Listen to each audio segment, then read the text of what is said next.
Hi, this is Praveen. आज हम लोग बात करेंगे डिजिटल मार्केटिंग का एक इम्पोर्टेंट टॉपिक एसईओ।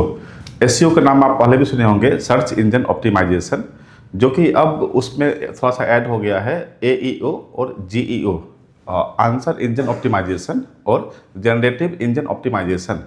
तो अब जो गूगल के ऊपर जो वेबसाइट रैंक हो रही है, वो वेबसाइट बैकलिंक के बेस पर रैंक नहीं हो रही है, वो वेबसाइट कंटेंट के बेस पर रैंक हो रही है। तो अब जो भी डिजिटल मार्केटर हैं मार्केट में, अगर वो इस स्ट्रेटजी को नहीं इम्प्लीमेंट करेंगे तो उनका वेबसाइट रैंक होने में काफ़ी टाइम लगा देगा और हो सकता है रैंक हो भी ना। तो इसका सॉल्यूशन क्या है? तो अब है कि जो 2026 यानी अभी के जो टाइम है, इसमें अगर एसईओ कर रहे हैं तो उसके लिए मैं कुछ टिप्स बताऊंगा। उस टिप्स को अगर आप इम्प्लीमेंट करते हैं तो आपका website with in a month rank हो जाएगा और अच्छे खासा ट्रैफिक आपके वेबसाइट पे आएगी। तो चलिए स्टार्ट करते हैं। तो एसईओ, सर्च इंजन ऑप्टिमाइजेशन, इसी के अंदर हमारा एईओ और जीईओ, जनरेटिव इंजन ऑप्टिमाइजेशन और आंसर इंजन ऑप्टिमाइजेशन, दो चीज़ें और ऐड हो गई। इससे क्या होता है, गूगल पे जो एआई ओवरव्यू आता है आपका, उस पर रैंक होती है वेबसाइट। आपका जो नाम है, आपका जो कंपनी का नाम है, जो आपका ऑर्गेनाइजेशन का नाम है, वो चीज़ें आपको एआई ओवरव्यू के अंदर दिखेगी। इस पे रैंक करने को जो एक टर्म है उसको बोलते हैं एईओ। और जो चैट जीपीटी एग्जाम्पल है, आपका चैट जीपीटी है, आपका जेमिनी एआई है, ऐसे प्लेटफॉर्म के ऊपर अगर कोई सर्च करता है तो उसमें अगर आपको अपना नाम रैंक करवाना है तो इस प्रोसेस को बोलते हैं जनरेटिव इंजन ऑप्टिमाइजेशन। अब एक ये होगा कैसे? अगर आपकी एक कंपनी है और या आप किसी कंपनी के लिए काम कर रही है और वो कंपनी आपको एक टास्क हैंड ओवर किया कि हमें गूगल पे दिखना है, अपने आप को ब्रांड बनाना है, जब भी लोग सर्च करें हमारे कीवर्ड पे तो गूगल के एआई में भी हमारा नाम आना चाहिए। चैट जीपीटी या डीपसीक है या जेमिनी एआई है, उसके अंदर भी हमारा नाम आना चाहिए और गूगल पे तो आना ही चाहिए। एक और होता है आपके यहाँ पे,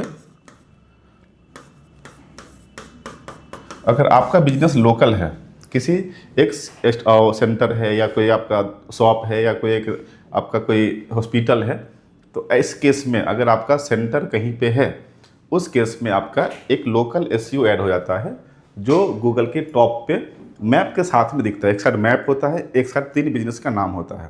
तो इससे भी काफ़ी ऑर्गेनिक कॉल आते हैं। तो गूगल से अगर आपको ऑर्गेनिक कॉल चाहिए, लीड चाहिए, तो सबसे बेस्ट मेथड है आप इस एसईओ को कंप्लीट करें।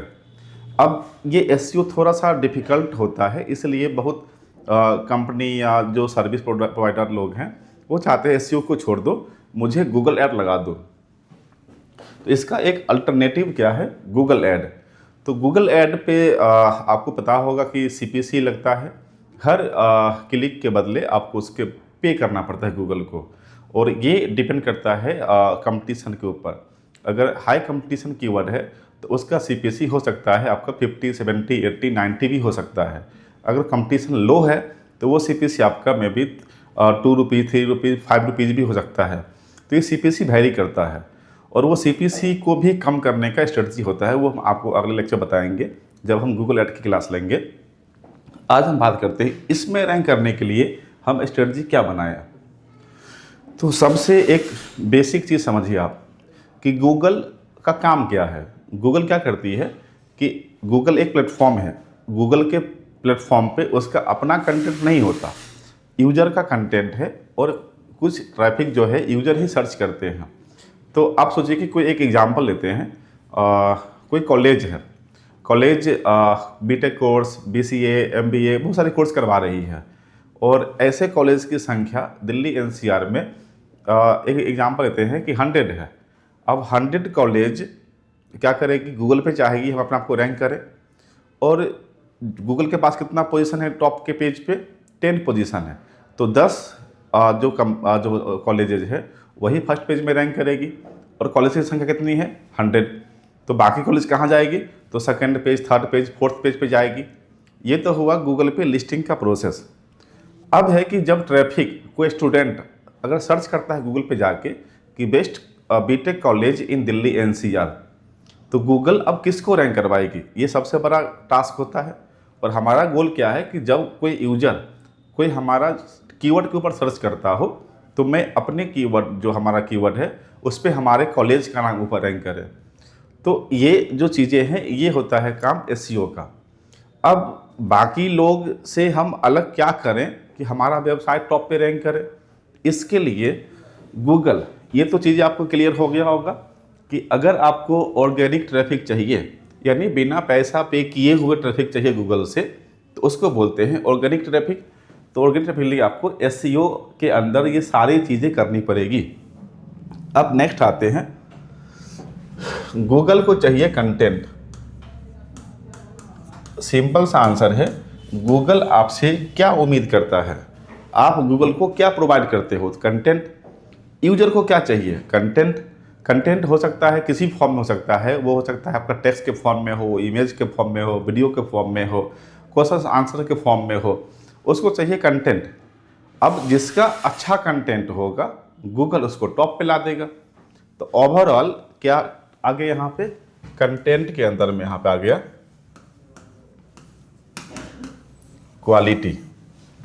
अब कंटेंट क्वालिटी चेक कौन करेगा और उसमें क्या होनी चाहिए कंटेंट के अंदर जो कि गूगल को पसंद आएगा।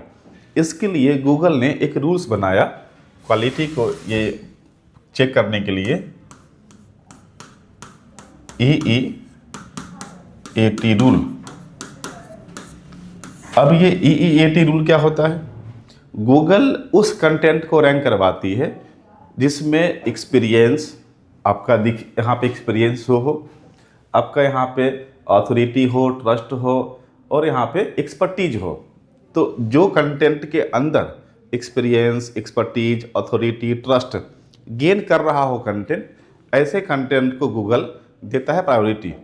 तो अगर ऐसे कंटेंट अगर आपके ब्लॉग के माध्यम से, आपके आर्टिकल के माध्यम से या जो भी हाई DAPA साइट हैं जैसे रेडिट, टम्बलर, स्कूपिट, लिंक्डइन, ऐसे टाइप के जो वेबसाइट हैं मार्केट में, ऐसे वेबसाइट पे हम अपना ब्लॉग जब हम पोस्ट करते हैं और उस ब्लॉग के अंदर अगर हम कंटेंट की क्वालिटी को हम ध्यान रखते हैं तब जाके और उस कंटेंट के बीच बीच में हम कुछ कीवर्ड इंसर्ट करें और उस कीवर्ड के ऊपर हाइपरलिंक लगा के हमें अपने जो मेन वेबसाइट है उसके किस पेज को रैंक करना है। ये नहीं कि हम हमेशा होम पेज को ही रैंक करवाएं। एक वेबसाइट के अंदर मल्टीपल पेजेज होते हैं और हर पेज का टारगेट अलग अलग होता है। तो जो पेज, जैसे बीटेक का अलग पेज है, तो बीटेक के लिए अगर मैं आर्टिकल लिख रहा हूँ तो बीटेक वाले पेज का लिंक लगाऊंगा, इससे हमारा बीटेक वाले पेज रैंक करेंगे। तो ये ट्रिक जो है ये सबसे ज़्यादा इफ़ेक्टिव है और मैं पिछले 10 सालों से डिजिटल मार्केटिंग के फील्ड में हूँ और हमारे बहुत सारे क्लाइंट हैं जिसमें कॉलेजेस भी हैं, यूनिवर्सिटी भी है, हॉस्पिटल भी है और प्रोडक्ट्स जैसे होता है FMCG जो कंपनी होती है, ऐसे भी लोग भी हैं, कोचिंग सेंटर भी है, स्कूल भी है। तो मैं सारे फील्ड में काम करता हूँ और हर एक के लिए मैं अपना स्पेशल टीम बना रखा हूँ। तो मैं यही स्ट्रेटजी इम्प्लीमेंट करता हूँ। तो हाई डिफ़िकल्टी कीवर्ड वाले वेबसाइट भी 1 मंथ के अंदर रैंक होने लग जाती है। तो ये मैं सिर्फ थ्योरेटिकली बता रहा हूँ क्योंकि मैं कंपनी चलाता हूँ और कंपनी के अंदर काम भी करता हूँ, पढ़ाता भी हूँ, इसलिए हमें रिसर्च हमेशा करना होता है। तो मैं इस एक्सपीरियंस के बेस पे बोल रहा हूँ। आप ये काम अगर करते हैं, क्वालिटी कंटेंट बनाइए। ये कंटेंट हो सकता है ब्लॉग के फॉर्मेट में हो जाए, आर्टिकल के फॉर्मेट में हो जाए। अब इसको हम यहाँ पे हम फॉर्मेट चेंज करते हैं। हो सकता है ये क्वेश्चन आंसर के फॉर्मेट में हो जाए, ये हो सकता है आपका ब्लॉग के फॉर्मेट में हो जाए, ये हो सकता है आपका आर्टिकल के फॉर्मेट में हो जाए, ये हो सकता है आपका PR सबमिशन के फॉर्मेट में हो जाए। किसी भी फॉर्मेट में आपको कंटेंट सबमिट करने हैं। जितना ज़्यादा कंटेंट हम गूगल को देंगे, गूगल उतना ज़्यादा हमसे खुश होगा और हमारे कंटेंट में जिसका भी हम हाइपरलिंक लगाते हैं उसको एक बढ़िया सा लिंक जूस ट्रांसफ़र होता है और वही लिंक जूस उस वेबसाइट को रैंक करवाने में हेल्प करती है। तो ये सिंपल सा मेथड है SEO का। अब ये SEO को समझने के लिए ये चीज़ें तो आपको आसान लग रहा है, लेकिन जब आप इसमें इन करेंगे, काम करना शुरू करेंगे, तब आपको लगेगा कि क्वालिटी कंटेंट बनाने में तो समय लग रहा है। हो सकता है कि 3 घंटे 4 घंटे लग जाएंगे आपको 1000 वर्ड का कंटेंट बनाने में। अब यहाँ पे एक क्वेश्चन आती है कि सर मार्केट में तो AI चैट GPT आ गया है, जेमिनी आ गया है, मैं उससे ब्लॉग बनवा के पोस्ट कर दूँ। बिल्कुल कर सकते हैं, लेकिन उस कंटेंट के अंदर अगर AEAT रूल्स लागू नहीं होता है तो फिर वो कंटेंट आपके लिए बेकार है। वो कंटेंट आप डाल तो रहे हैं, ब्लॉग भी पोस्ट कर रहे हैं, ये सारे काम कर रहे हैं, फिर भी अगर वेबसाइट आपका रैंक नहीं हो रहा है, इसका मतलब आपका कंटेंट क्वालिटी जो चाहिए गूगल को आप वो नहीं दे पा रहे हैं। और यही स्टूडेंट को या जो डिजिटल मार्केटर है उसको समझने में थोड़ा सा दिक्कत होती है कि सर मैं तो ब्लॉग ही डाल रहा हूँ, फिर रैंक क्यों नहीं हो रही है, मुझे समझ नहीं आ रहा है। मेरे पास ऐसे बहुत सारे केस आते हैं, जो हमारे पास इंटर्न है या जो स्टाफ है जो जॉब कर रहे हैं, उनके साथ भी दिक्कत आती है कि सर मैं तो पिछले 2 महीने से काम किया, इस पर रैंक ही नहीं हुआ। तब मुझे सिखाना पड़ता है कि इसमें ये चीज़ें तुम तो कंटेंट लिखना, लोग को लगता है कि ये कंटेंट राइटर का काम है, लेकिन सॉरी, हमें लगता है कंटेंट लिखना डिजिटल मार्केटर काम है। कि डिजिटल मार्केटर पहले क्या था कि जब AI टूल्स नहीं आया हुआ था तो कंटेंट राइटर कंटेंट लिख के देते थे। अब तो यहाँ पर एक ब्लॉग को, एक वेबसाइट को रैंक करवाने के लिए हमें हर दिन कम से कम 5000 प्लस वर्ड चाहिए।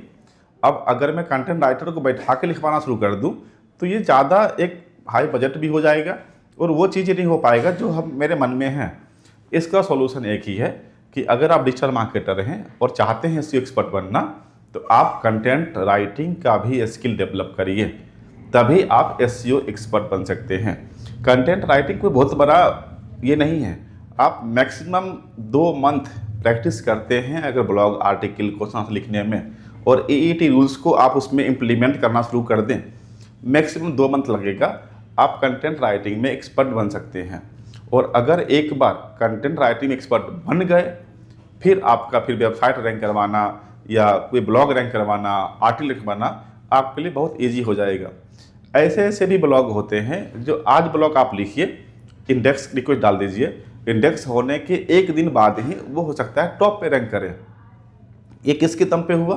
कंटेंट क्वालिटी के दम पे। तो कंटेंट क्वालिटी सबसे इम्पोर्टेंट है और SEO स्ट्रेटजी यही है। अब ये तो मैं एक थ्योरेटिकल पार्ट बता दिया कि ये थ्योरेटिकल पार्ट ये है इसका। इसमें 2 चीज़ें अभी और बच रही है। हमने आपको यहाँ पे, मैंने यहाँ पे थ्योरी तो बता दिया, अब आपको यहाँ पर इम्प्लीमेंट करना है। अगर ये इम्प्लीमेंट प्रॉपर हो गया तो आपका आउटपुट आएगा, तब आप यहाँ पर डिजिटल मार्केटर कहलाइएगा। तो पहले तो थ्योरेटिकल में आपको 100% नॉलेज होनी चाहिए कि मैं क्या स्ट्रेटजी क्या बना रहा हूँ, क्या करना चाहिए, पहले ये क्लियर हो। अगर ये क्लियर है फिर आप इम्प्लीमेंट करते हैं। इम्प्लीमेंट में जो चीज़ें हमने बताया, जैसे AEAT रूल्स इम्प्लीमेंट होना चाहिए, हमारे ब्लॉग के अंदर हेडिंग टैग होने चाहिए, कीवर्ड होने चाहिए, हाइपर जो टैग है, हाइपर लिंक जो है उसमें क्या लिंक लगाना है, हाइपर लिंक किस वर्ड पे लगाना है, उसमें हम इमेज या वीडियो कितने लगाने हैं, कितने हेडिंग सब हेडिंग लगाने हैं, हेडिंग के अंदर कीवर्ड लगाने हैं या नहीं लगाने हैं, लगाने अगर हैं तो कितने % लगाने हैं। ये सारी चीज़ें आपका इम्प्लीमेंट में आ जाएगा। अगर ये इम्प्लीमेंट भी 100% हो जाता है तो आउटपुट तो आएगा ही। किसी केस में अगर आपका आउटपुट नहीं आ रहा है, इसका मतलब आपका इम्प्लीमेंट प्रॉपर नहीं हुआ है। तो SEO स्ट्रेटजी सिर्फ पढ़ने से नहीं काम चलेगा, आपको इम्प्लीमेंट करना है, और अगर आउटपुट नहीं आ रहा है तो इम्प्लीमेंट में सुधार करने हैं, तो जाके आपका SEO प्रॉपर हो पाएगा।